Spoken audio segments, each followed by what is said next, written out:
Hello, bonjour, Marilyn Garcia-Léal, mentor de France, du sud de la France, entre Alpes et Provence, qui vient vous parler ce matin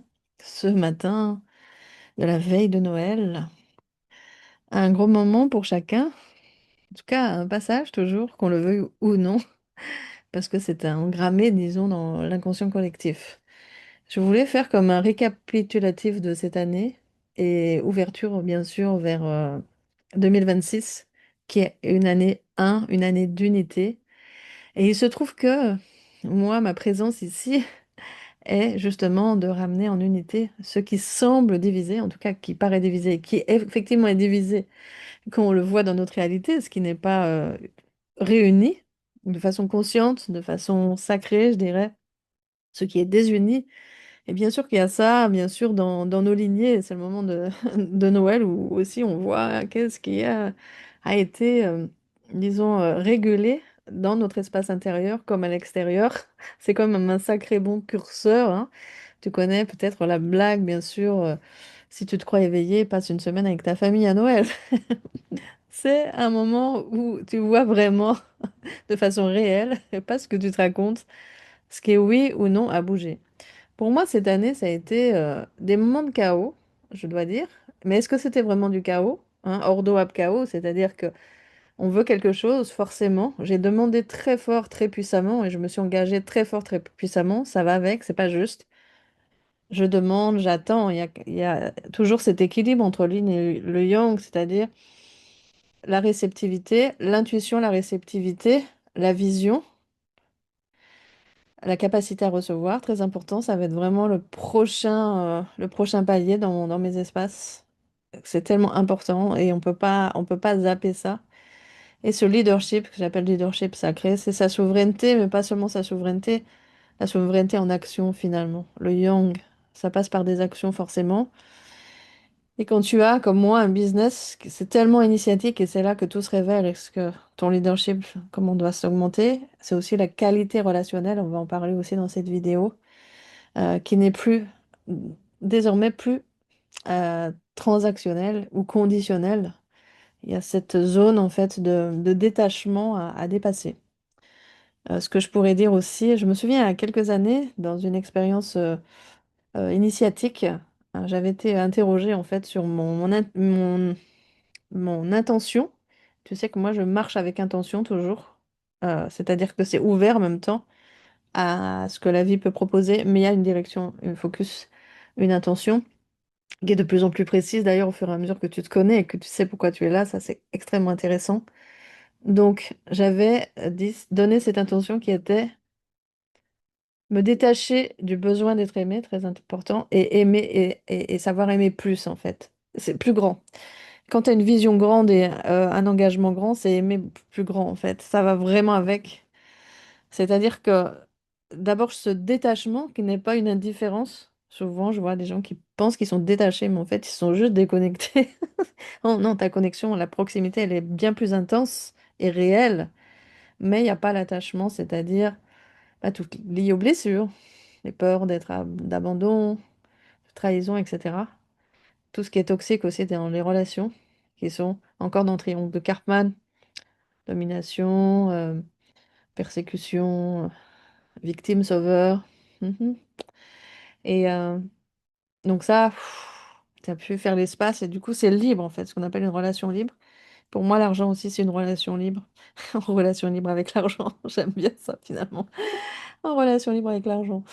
Et voilà pour cette introduction. Cette année, ça a été pour moi en lien avec la maison aussi. Parce que l'année dernière, j'ai un peu éclaté le système, enfin, dire familial lié à la maison qui était, qui était comme pollué par des énergies qui s'étaient accumulées et qui n'étaient plus, en tout cas, en lien avec mon identité et ce que je voulais créer. Ce n'est plus l'endroit, c'était plus l'endroit possible. C'est aussi trois enfants qui sont grands, les amener aussi dans leur autonomie davantage. Ils sont adultes.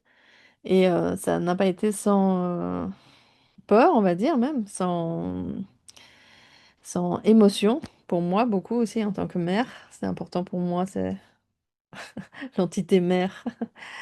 Et la relation avec eux, évidemment.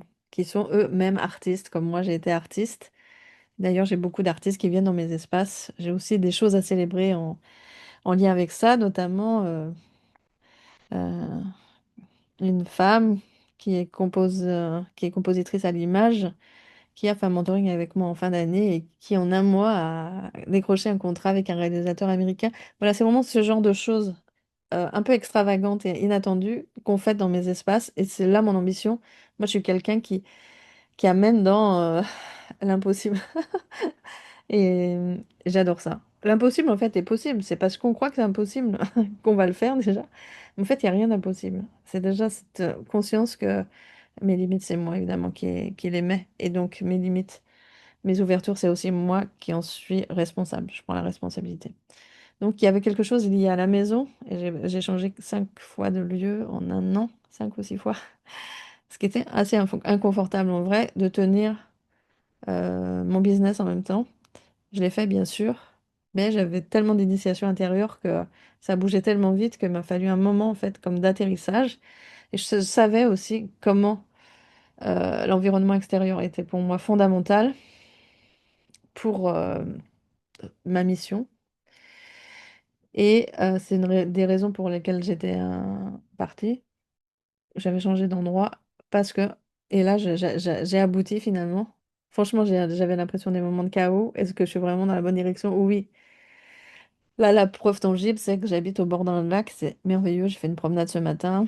Il y a du vent, mais j'ai vu quoi? Des cormorans, je sais pas quel oiseau voler au-dessus du lac. Il y a des grues blanches aussi. Et des petites tortues. Et vraiment un environnement assez paradisiaque avec beaucoup d'oiseaux. Ces reflets sur le lac, des grands arbres, ce lac très apaisant, dans un calme absolu et aussi à proximité d'une ville très culturelle et riche aussi. À proximité ben, je suis en Camargue en fait, hein, c'est l'environnement de la Camargue. C'est très préservé, c'est magnifique. Et puis il y a une énergie assez incroyable. Et aussi des Alpilles, j'aime beaucoup. Avec tous ces champs d'oliviers, cette pierre. Cette richesse aussi, c'est-à-dire que là, on va arriver aussi dans ce que je voudrais te partager aujourd'hui. Euh, il faut vraiment avoir conscience, surtout quand tu es sensible. Mais en fait, si t'es pas sensible, c'est pareil, mais tu t'en rends moins compte comment on est perméable à notre environnement. Et donc, si tu sais ce que tu veux, tu vas pas laisser entrer dans ton environnement ce qui ne va pas être en lien avec ta fréquence. Et ça demande beaucoup de courage. C'est-à-dire aussi avec des relations que tu vas éloigner, des environnements que tu vas quitter. Et justement, à Noël, tu vois justement si tu as cette perméabilité. Alors, du coup, ça, c'est quelque chose qui se muscle, de rester dans ta fréquence, même dans un environnement, pas hostile, mais en tout cas pas tout à fait favorable. Et en même temps, tu perçois que si tu restes longtemps dans cet environnement-là, tu vas pas réussir à avancer sur ce qui t'anime en fait profondément. Donc, moi, j'ai déjà un pré-Noël là, et j'ai vu de façon tangible que, ok, des choses en moi que j'avais régulées. À un moment, j'avais l'impression que c'était du chaos. Ça m'a demandé encore plus de foi, d'énergie, de courage et de capacité à lâcher mise, à transmuter aussi, hein, à riser, à shifter. Et, et ben, les effets sont là. Ouf! C'est-à-dire qu'à un moment, tu sais que ça va arriver, t'attends pas la preuve. Donc, c'est ça aussi la manifestation. Tu sais que je sais pas si tu me connais, mais je suis experte en manifestation, en leadership sacré, accompagner des business qui ont une grande vision en lien avec ben, ce shift planétaire qui va amener à justement des relations qui sont plus des relations transactionnelles ou conditionnées. Ça demande bah, beaucoup de sagesse finalement, et d'ancrage, et en même temps d'audace. Ce qui me caractérise assez bien. Et aussi de vitesse, parce que moi j'aime ce qui est fulgurant, rapide. Et j'ai aussi cette capacité, ces dons de canal finalement multidimensionnel qui me permettent d'avoir un discernement et un peu à l'avance, même beaucoup à l'avance de ce qui va se passer, pour le meilleur ou pour le pire d'ailleurs, mais enfin ça c'est une autre histoire. Donc ce que je perçois là, c'est que en tout cas tous les gens qui sont venus dans mes espaces avec confiance, et je les remercie vivement, parce que pour moi c'est un processus collectif. On n'est pas dans le un, en fait on va arriver dans le un. Le un c'est we are one, c'est-à-dire euh, il y en a qui disent one love comme expression, mais c'est ça, on est tous des facettes de la source. Et à ce titre, on va se rencontrer au bon moment pour hop, hop, hop, que les codes se répandent en fait finalement sur la Terre. Comme on voit là beaucoup de lumière dans mon environnement. Et c'est ça en fait qui fait que ça va se répandre sur la Terre. Tout ça, ça m'a amené en septembre à offrir un process qui s'appelait Lux. Lux, la lumière, mais Lux, justement, un environnement, euh, une conscience de l'environnement, de la beauté, de la nature, qui permet en fait, qui est tellement miroir que ça va soutenir en fait ton process. Donc Lux, il existe toujours. Si tu veux revenir dedans, je vais relancer un moment ou l'autre de l'année, je pense au moment du printemps. Donc Lux, ça a été vraiment une grande ouverture. Après, il y a eu quelque chose de fort, c'était Divine Forever. C'est aussi, en fait, ça témoigne de là où je suis, ce que j'ai traversé, ce que j'ai conscientisé, pas depuis un jour, hein, depuis, ça fait peut-être 30 ans que je suis en process. Donc c'est vraiment profondément ancré en moi, mais là, ça prend une dimension nouvelle, plus incarnée, on va dire. Divine Forever, il y avait cette idée, c'est pas une idée, hein, c'est un concept, c'est cette conscientisation qui était déjà présente, mais qui s'est affirmée de Forever. C'est devenu Marilyn Forever. Cette idée de continuité, ça c'est extrêmement important, même d'éternité. C'est-à-dire que là, on est dans un temps atemporel, très important, plutôt vertical, qui n'est plus en lien avec la logique un temps linéaire. Et mon prochain programme, ça va être Yes One, en rapport avec l'unité, avec le oui, cette vibration du oui aussi, c'est-à-dire que je dis oui à la vie et toute ma mission, mais aussi quelque chose en rapport avec la ligne de temps. Ok? Donc, on était sur Divine Forever, c'est-à-dire que, ok, j'assume totalement ma divinité et c'est ça qui prend les rênes dans mon espace incarné. C'est pas seulement une spiritualité qui flotte, mais qui descend dans la matière. Descendre dans la matière, ça veut dire créer et créer. Pour moi, c'est amener d'autres personnes, en tout cas. Moi, je suis un leader, finalement, de leaders qui vont elles-mêmes ou eux-mêmes créer avec une conscience forte du vivant et de leur divinité aussi. Et je suis un peu touchée quand je le dis, sans rejeter son humanité, bien sûr. Nous sommes divinement, parfaitement imparfaits, et c'est OK, on le voit bien à Noël. Et comment tu peux transcender ça et quand même être en lien avec les autres et les voir dans leur plus belle expression, même si, hein, même ses propres enfants, etc. Je vois mes enfants, là, ils ont évolué de façon assez incroyable. Il y a eu un petit moment de chaos aussi. Je me demandais ce qui allait, où ça allait, comment ça allait se déposer. Mais il y a une puissance d'amour aussi. Moi, j'ai toujours tenu le feu, en fait. Moi, je me sens vraiment gardienne du feu du foyer, même si la maison, elle a bougé, là. Le feu, il est toujours en moi, ce feu sacré. Et ça peut pas s'éteindre. Ça ne peut pas s'éteindre, c'est pas possible. Et je vois que mes enfants, par exemple, dans le trajet, là, dans mon déplacement dans notre famille, ont eu une conversation assez difficile entre eux. Et j'étais, moi, juste en présence. Et quand on m'a demandé mon avis, j'avais juste des tips, on va dire, de communication. Ok. Comment, si je dis ça, ok, comment je l'exprime pour que l'autre puisse le recevoir et pas que ça crée un conflit, et au contraire, avec ça bloque la conversation. Du coup, j'ai vu comment eux-mêmes, avec beaucoup d'intelligence, ont pu quand même oser dire ce qui les avait un peu chagrinés dans certaines interactions dans l'année entre eux.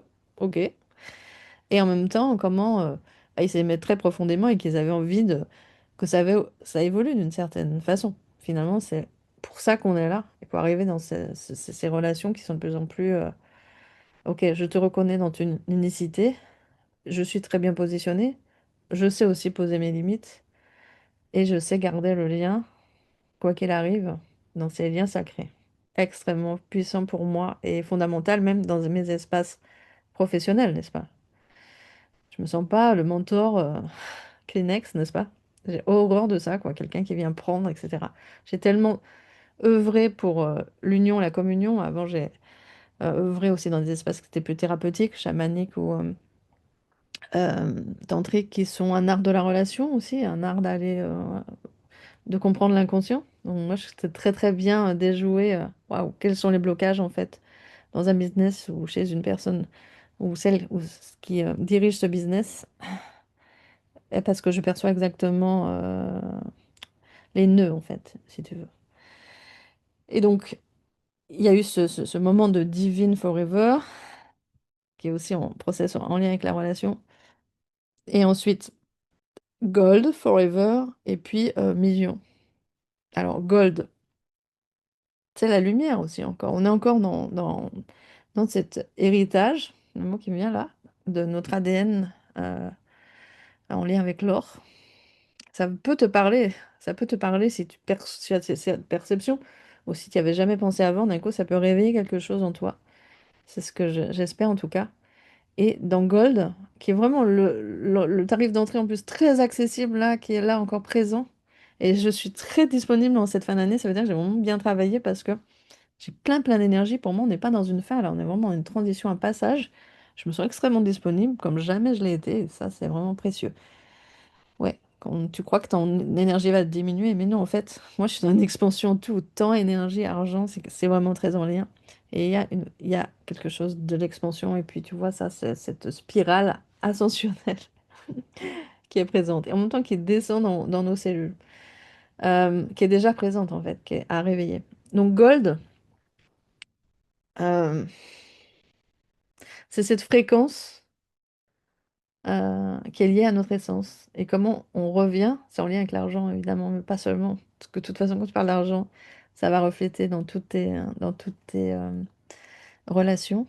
Et, et donc en lien avec le business aussi, mais tu n'es pas obligé d'avoir un business pour entrer dans Gold. Gold, c'est cette fréquence or. Il suffit de me demander le lien en fait pour aller voir. La page de vente est très explicite sur qu'est-ce qu'on va faire bouger à l'intérieur de toi là-dedans. Ok, Gold. Ce que je voulais dire aussi que pendant que j'y suis, je mettrai aussi le lien pour adhérer à ma newsletter. Et là, j'ai canalisé un e-book de manifestation, comme un guide de manifestation qui te sera offert. Et tu peux aussi rejoindre mon cercle d'or sur Telegram, que je vais rendre un peu plus dynamique euh, très prochainement. Et qui est offert aussi. Euh, donc, dans Gold, c'est cette fréquence qui est comme une réconciliation cellulaire. Ça, c'est extrêmement important. Je le vois aussi. C'est un lien avec tes lignées aussi, quelque part. Mais tellement de choses aussi qui peuvent être personnelles. En tout cas, il y a l'idée de réconciliation, de consolidation, les bases puissantes. Et après, Million est arrivé. Et là, c'est une extrême puissante initiation, comme en route vers le million. Quand tu as cette évidence que euh, tu assumes finalement ton destin vers le million, bah alors évidemment, là, il va falloir de leadership, il va falloir du discernement, il va falloir peut-être des aptitudes que tu ne pensais ne pas avoir, mais qui vont venir, enfin que tu vas demander et que tu vas aller chercher. Et ça demande d'être accompagné et guidé, forcément. Donc, million, c'est l'ambition, c'est là où tu décides. C'est là où tu décides. Quel est ton destin? Tu le sais, mais là, tu le déclames et tu l'incarnes et tu mets les actions en rapport. Donc, c'est la consécration et c'est un grand process donc pour ce qui est très engagé. Pareil, peut-être ça, venir me voir en privé pour millions, voir si c'est vraiment d'accord avec là où tu es actuellement. Toujours, il y a des one-on-one disponibles aussi. Euh, Là aussi, c'est selon là où tu es, euh, qu'est-ce que tu as besoin d'incarner, mais c'est encore plus puissant que ça, c'est que là, tu rentres plus dans en intimité, en proximité, et tu vas évoluer aussi avec moi dans tout ce que je perçois, tout ce que je capte aussi de toi et de moi, et comment, pour moi, c'est vraiment toujours s'élever, grandir ensemble. Il y a l'idée de circulation, vraiment quelque chose qui circule, et souvent j'entends le donner et le recevoir, là, puisqu'on parle de millions, d'abord, et c'est l'étape suivante, qui s'appelle Yes One. En fait, je me rends compte que là, très récemment, qu'il y a un endroit de moi qui voulait pas s'abandonner. Pour recevoir, il y a un endroit où il faut s'abandonner. Alors, s'abandonner, c'est pas s'abandonner soi, c'est s'abandonner à la vie. C'est-à-dire cesser le contrôle et accepter de recevoir, de faire, mais aussi recevoir. Du coup, c'est pas le canal de donner et de recevoir, ça c'est important. Pas quelque chose, c'est pas du donnant-donnant, quoi. C'est vraiment autre chose. Et ça, donc déjà, c'est déjà explorer ça dans millions, mais euh, si t'es impatient, tu peux déjà me voir en privé pour la suite. La suite, c'est Yes One. Pourquoi Yes One? On arrive en année d'unité. On comprend qu'il n'y a pas à forcer, mais il faut euh, déployer du leadership, du discernement, des qualités, je pourrais dire multidimensionnelles, mais aussi très très incarnées, et encore décupler davantage sa vision pour revenir à cette unité. Moi, je suis là pour amener les gens dans l'unité. Quand tu es dans ton unité, tu es dans ce qu'on appelle le flow, si tu veux, ou la God zone. En fait, tu n'es plus pris par la dualité. Euh, la dualité ne va pas t'empêcher de te réaliser et de réaliser ce pourquoi tu es là, qui est pour plus grand que toi. Là, il y a vraiment la dimension du plus grand qui prend le dessus. Et c'est beaucoup plus facile d'ailleurs, ça paraît plus difficile, mais c'est beaucoup plus facile parce qu'à ce moment-là, la vie te suit, la vie te porte et la vie t'informe davantage. Je ne sais pas si quelque chose, en tout cas, de ces process vibre davantage pour toi et tu peux toujours venir en message privé ou moi je vais te diriger vers, ok, c'est plutôt ça, ça, ça que je vois pour toi là actuellement. Aussi en fonction de, il est où ton engagement? Est-ce qu'il est total? Dans mes espaces, il y a l'idée d'intégralité, de radicalité, de totalité. Parce que le oui, pourquoi ça s'appelle yes? C'est un oui, quoi. On n'est plus là en train, moi je veux pas tirer des gens, coacher c'est tirer encore ou qui sont dans trop de résistance en fait, dans cet espace-là, c'est déjà oui. Et ok, on y va avec le oui, même si on sait pas, si même si on comprend pas tout de suite, on fait ultra confiance au process. Vraiment le trust absolu là. Voilà. Ça m'a fait plaisir de passer ce moment avec toi, avec vous. Et qu'est-ce que je pourrais dire sur l'année qui s'annonce? Elle est vraiment dans le nous, du je au nous. C'est aussi cette union, union sacrée, cette réconciliation, mais pas seulement. Ce retour à l'unité qui va se manifester dans tous nos espaces. Et c'est un esprit millionnaire, une vision millénaire et un esprit millionnaire. Eh bien, tu es bienvenue dans mes espaces, à tous nos millions de possibles, qui sont pas seulement avec l'argent, bien sûr. Ce qu'on veut, c'est la paix, ça veut des magnifiques relations, pouvoir œuvrer encore avec beaucoup plus de facilité et d'impact, évidemment. Donc moi, je suis là pour ça. Je suis vraiment préparée. Si tu as besoin encore de te préparer, donc il y a différentes possibilités. Te préparer à ça, ce sera Gold ou Living Forever ou Million, c'est déjà l'étape suivante. Donc, et si veux affiner ta vision pour 2026, Yes One est pour toi. Avec grand plaisir de célébrer très rapidement, parce qu'on va vivre dans mes espaces, tes prochains paliers de changement intérieur et extérieur. Et tu vas voir comment c'est évidemment, c'est en lien, ça communique, ce qui est en haut, ce qui est en bas, à l'extérieur, à l'intérieur. Et moi, je vais aller puissamment aller à l'intérieur, mais aussi, on reste pas juste dans sa grosse. Il faut que ça se voit dans la matière, dans la manifestation. C'est aussi mon expertise. Merci de m'avoir écouté. Et joyeux Noël!